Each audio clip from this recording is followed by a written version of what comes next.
Where do you think you spend most of your time in your life? Is it at home?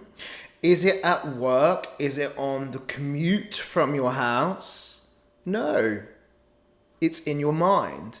You actually spend most of the time of your whole life inside your own head.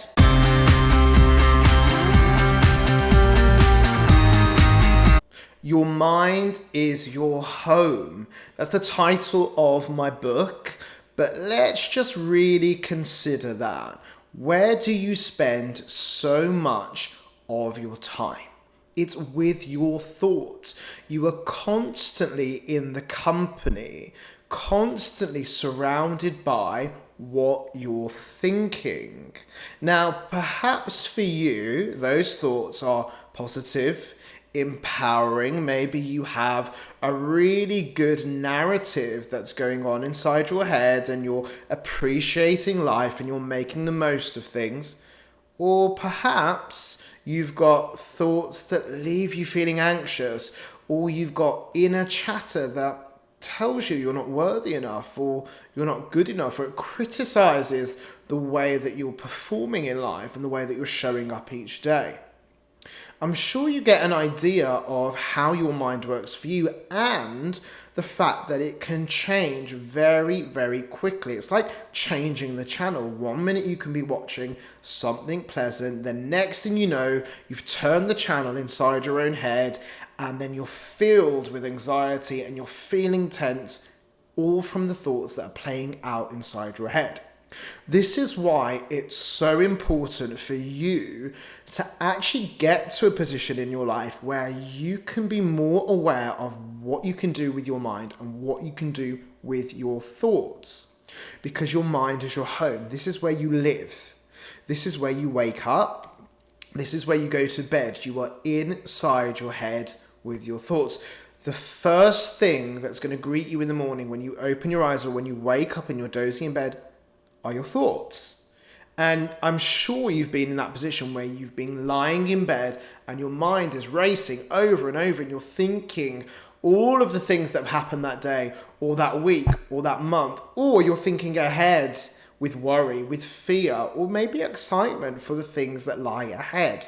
So what you do inside your head and the amount of time that you spend going through those thoughts really, really can make a difference to the way that you're living and experiencing your life. So whether you drive, whether you cycle, whether you walk, whether you commute on public transport, you're not really fully present. Your body is in those places or in those vehicles or mode of transport, but you're inside your head.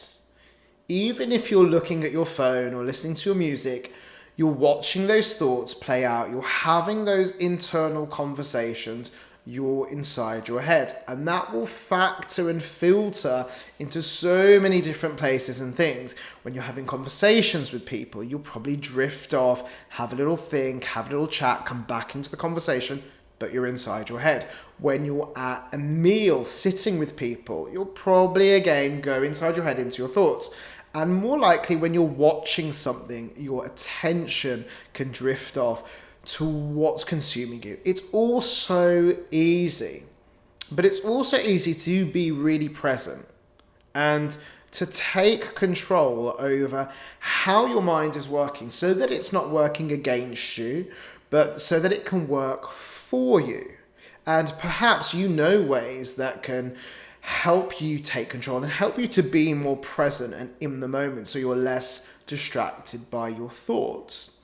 Well, I really think for your own mental and emotional state, it's important that you get to a point in your life, a place in your life where you can take control, you can take action over the way that you're thinking so that you can improve your state of mind for the better. Just think about it. You have got the rest of your life with your mind and with your thoughts. Now that doesn't have to be a challenge because there's so many ways that you can learn very quickly to work with those inner voices, to stop and change those internal conversations, and also to take action on the scenes that play in your head and the thoughts that pop up. Your biggest, most rewarding skill that you're ever going to learn is how to be present, how to escape that. And that can feel very, very freeing, very rewarding. So my advice to you would be to become aware of what you're doing with your mind, where you're going with your mind. Are you off to the past? Are you heading off to the future? Or are you being present? And allow yourself to have a daily practice where you actively encourage your thoughts and actively take control of the way that your mind is working. Because it's like going to the gym. It's like training your body, but in this instance, you're training your mind. The more repetitions that you put in, the more programs that you run and repeat, the easier, more normal and natural it's going to be for you to have better ways of working your mind. Now, if you want some assistance, my book, as I've said, Your Mind is Your Home, is out now on Amazon worldwide, and it's filled with tools and techniques, as well as ways to how to become more aware of how your mind is working, as well as those tools and techniques so that you can take more control over the way that your mind is working for you. And life can change really quickly.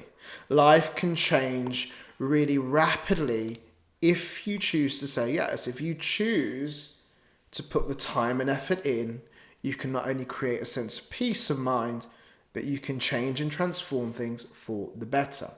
I'll see you in the next video.